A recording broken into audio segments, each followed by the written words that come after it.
Like in any election, money is required to run things, and competing with big-time money spenders in the Barrow administration should not be pushed aside if the UDP or any other party is serious about tipping the balance in the 2026 race. It may not be conclusive, but the opposition in the Gambia may have a comparative edge when it comes to the audience. A lot of people are not happy with the way prices of basic commodities are going up with little or no money to spend. Crime rate is also not on the wane, and on top of that, some people worried about the prospects of making it at home are desperate to get out of the nation by all means available. The last election, the UDP was tipped to win. This time around, the party is as energized as ever. In fact, the Gambian people's dedication to the United Democratic Party was triggered by the diaspora when in August of this year, we made a visit to Mataro in Spain. What happened there is historic.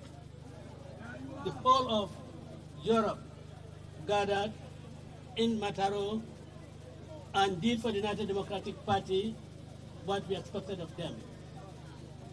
We raised decent funds. Lamin Sabali was one of the many card-carrying members in Minnesota who set up a fundraising program for the party. So what happened was when Mr. Dabo was here, this was actually, I would tell you how active and generous Gambians in Minnesota here, we planned this within a span of 1 week to bring Mr. Dabo here. And of course, he did come with the mayor of Banjul, and then we raised over $20,000 that very night.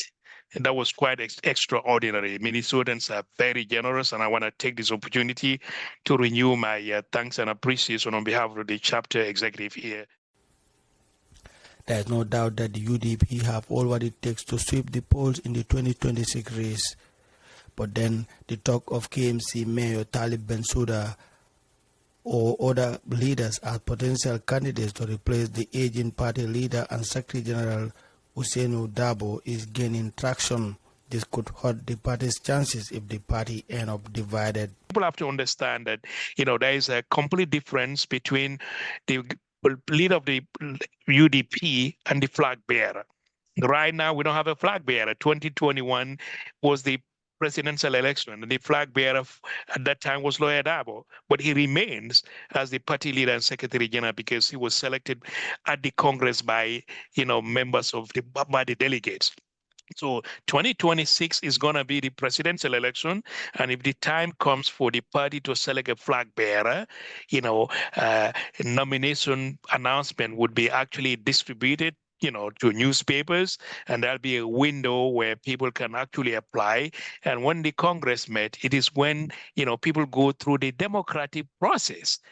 At this stage, when we get there, it's even so premature to think about an election that is coming in 2026. Flag bearership, no party is selecting anybody yet.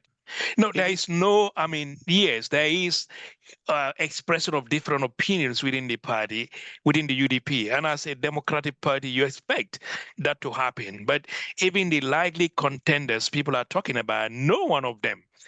I've been listening to speeches by, Chairman Yankuba Dabo, speeches by Landin Sane, speeches by Rohim Ali Low, and then Mayor Talib and Ahmed Suda. They have never indicated that they would be contesting because it's so premature. It's just that there are different forces, which is quite very normal. But I'm pretty sure with the robust selection process the party has, whoever is interested would have to come out, show their interest. They go through the selection process. When we get there, whoever becomes selected as the flag bearer, the party will be united behind that person.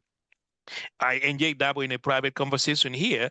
What remains as a fact at the moment is that the party doesn't have a flag bearer. It's so premature to talk about it. But as we approach, the 2026 election, the party would have an appointed time to actually, organize and conduct a Congress. And it would be at this Congress that delegates would be tasked to actually, select a flag bearer. So what's the fundraising drives all about, and what is UDP, or where is UDP taking all this money?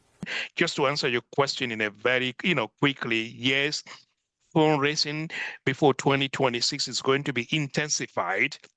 Okay, and then preparations are on the way to actually host the mother of all four, fundraising events to be hosted in the United States. Applications are being processed, and any state that gets selected as the winner would be known, and then the date would be fixed for that mega fundraising to be conducted.